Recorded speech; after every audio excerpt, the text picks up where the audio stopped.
Hi guys! What's up, chill people? Kumusta po kayong lahat? Merry Christmas! So, for today's video, wow, nakapagtataka, no? Gumaganito ako. Hindi, kasi nakatanggap ako ng maliit na bag. Yeah. It's a paper bag. So, ito yung aking natanggap mula sa aking boss.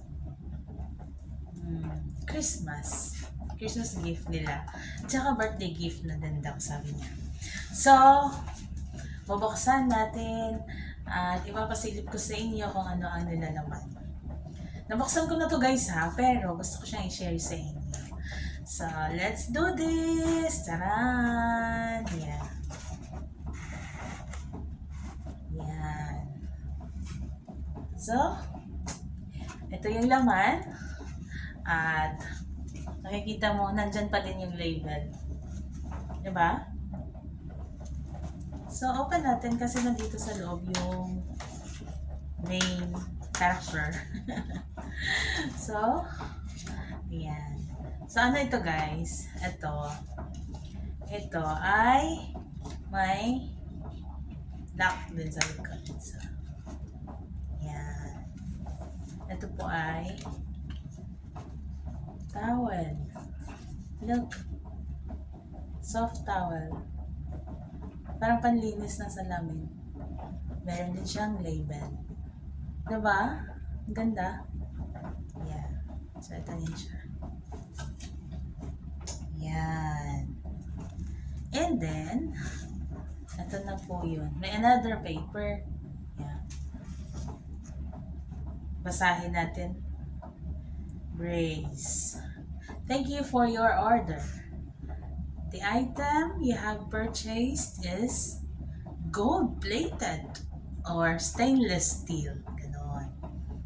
So, my code, you can scan the code kung paano siya i-handle.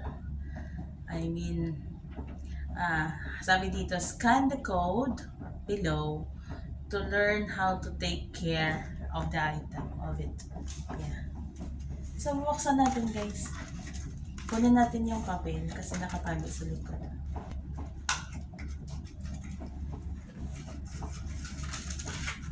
So, nakuha ko na siya guys.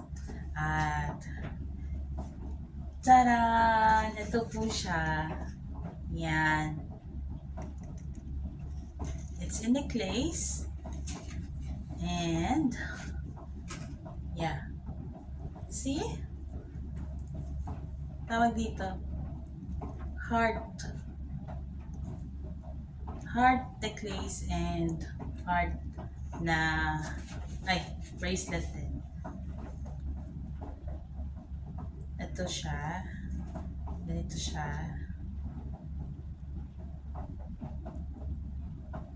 Yung accessories. Then, ito, pansin niyo to guys. Ito, may pangalan. May naka-engrave na pangalan ng brace.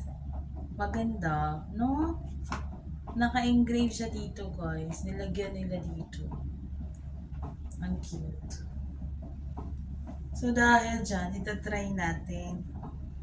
Siyempre, ikaw maganda ba? At bagay or sakto lang. It's my first time na regalo. But meron din ako dati na binigay ni madam. Pero yung mga old, yung dati niya, luma. Pero gold yun. Ito parang accessories lang siya. Pero maganda na din, di ba? Hindi lang siya masyadong basa yun. Oh, di ba? Pwede na panggala. So, ito naman yung bracelet. Bracelet ako dito. Yan. Common naman to eh. Hindi ko siya sinusuot guys kapag dito lang ako sa bahay. Hindi ako nagsusuot. Siyempre nagtatrabaho ako. Nire-reserve ko itong mga ganito ko kapag umalis lang ako. Pero pag dito lang sa loob, sayang naman, uy. mag-change yung color. Baka masira. So, ayan. Ang cute. Ang cute to. Paano ba? Lutad na yung heart. Pero cute siya. Diba? Look. And ito. Nasaan na siya? Ayan. So, ayun. Thank you po. Thank you, sir. And thank you, madam, for this gift. Christmas and birthday gift. Akala ko 0 ako this year. Akala ko magiging 0 yung aking Christmas at saka birthday. Nasanay kasi ako, guys, tuwing birthday may pa-cake. Kung wala man regalo, at least may cake. Eh ngayon walang cake. So, binuo na nila Christmas and birthday ko. Ito na yung gift. Thank you! Mwah! Merry Christmas!